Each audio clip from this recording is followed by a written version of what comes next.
Essa é uma característica muito comum, por exemplo, das mulheres que vivem a dependência emocional, onde a nutrição afetiva foi ruim, foi tóxica, e elas precisam sempre agradar o outro, porque se não agradar o outro, já sabe o que acontece. Ouvindo assim, pode parecer até estranho, porque você pode pensar assim, nossa, mas isso é tão ruim, por que é que repete? Aí a gente volta para a força do padrão.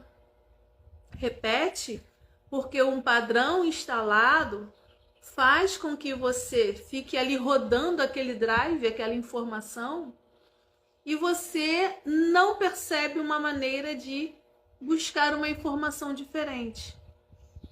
O padrão que foi instalado informa para você que o jeito certo de funcionar é esse, a partir da humilhação, mesmo que seja um jeito doloroso. Porque dói.